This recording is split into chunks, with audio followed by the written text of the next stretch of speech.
ಸಮಾರಂಭದಲ್ಲಿ ಭಾಗವಹಿಸಲಿಕ್ಕೆ ನನಗೆ ತುಂಬಾ ಸಂತೋಷ ಆಗ್ತಾ ಇದೆ.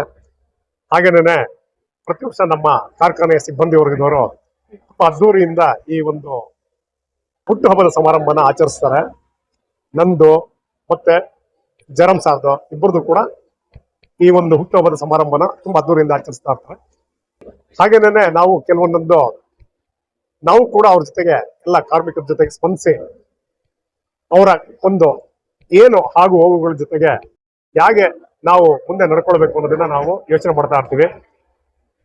ಹಾಗೆ ನಮ್ಮ ಕಾರ್ಖಾನೆನ ಯಾವ ರೀತಿ ಮುಂದೆ ತರಬೇಕು ಅನ್ನೋದ್ರ ಬಗ್ಗೆ ತುಂಬಾ ಯೋಚನೆ ಮಾಡಿ ನಮ್ಮ ಮಾರುಕಟ್ಟೆನ ಯಾವ ರೀತಿ ಬೆಳೆಸ್ಕೊಂಡು ಬರ್ಬೇಕು ಅನ್ನೋದ್ರ ಬಗ್ಗೆ ತುಂಬಾ ಆಲೋಚನೆಗಳನ್ನ ಮಾಡಿ ಹೊಸ ನಿರ್ಧಾರಗಳನ್ನ ಕೈಗೊಳ್ತಾ ಇರ್ತೀವಿ. ನಿಮ್ಮೆಲ್ಲರ ಒಂದು ಈ ಸಹಕಾರ ಕೊಟ್ಟಿರೋದಕ್ಕೆ ತುಂಬ ಹೃದಯದ ಧನ್ಯವಾದಗಳು. ಮಸಾಲೆಗೆ ನಾವು ಕಾಂಪಿಟೇಟ್ ಅಂತ ಹೇಳೋದಕ್ಕೆ ಆಗೋದಿಲ್ಲ. ಯಾಕೆ ಅಂತಂದ್ರೆ ಇದು ಆಲ್ರೆಡಿ ನಾವು ಪ್ರಾರಂಭಿಸಿದಾಗಿಂದ ಇಲ್ಲಿವರೆಗೂ ಜನಕ್ಕೆ ಏನು ಒಳ್ಳೆ ಪದಾರ್ಥಗಳನ್ನ ತಗೊಳ್ಬೇಕು ಅಂತ ಇದ್ದಾರೆ ಅದೇ ಒಳ್ಳೆ ಪದಾರ್ಥಗಳನ್ನ ನಾವು ಕೊಟ್ಕೊಂಡು ಬರ್ತಾ ಇದೀವಿ. ಹಾಗೇನೆ ಯಾವುದೇ ಈ ಒಂದು ಕ್ವಾಲಿಟಿನಲ್ಲಿ ಕಾಂಪ್ರಮೈಸ್ ಆಗಿಲ್ಲ, ಅದು ಜನಕ್ಕೂ ಗೊತ್ತಿದೆ. ಆದ್ರಿಂದ ಇವತ್ತು ತೇಜು ಮಸಾಲ ನಂಬರ್ 1 ಆಗಿ ಕಾಂಪಿಟೇಷನ್ ಅನ್ನೋದನ್ನ ನಾವು ನೋಡೇ ಇಲ್ಲ.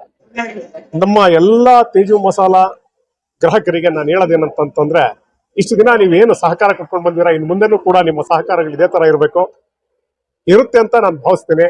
ಯಾಕೆಂದ್ರೆ ನಾವು ಯಾವುದೇ ರೀತಿಯ ಒಂದು ಮಾರ್ಕೆಟ್ ನಲ್ಲಿ ನಮ್ಮ ಪದಾರ್ಥಗಳಲ್ಲಿ ಯಾವುದೇ ಒಂದು ಕಳಪೆ ರೀತಿಯಲ್ಲಿ ತಯಾರು ಮಾಡಲ್ಲ. ಶ್ರೇಷ್ಠ ಗುಣಮಟ್ಟದಲ್ಲಿ ನಾವು ತಯಾರಿಸಿರ್ತೀವಿ. ಇದೇ ತರ ಗ್ರಾಹಕರು ಮುಂದೆನೂ ಕೂಡ ನಮ್ಗೆ ಸಹಕರಿಸಬೇಕು ಅಂತ ವಿನಂತಿಸ್ಕೊಳ್ತೀವಿ.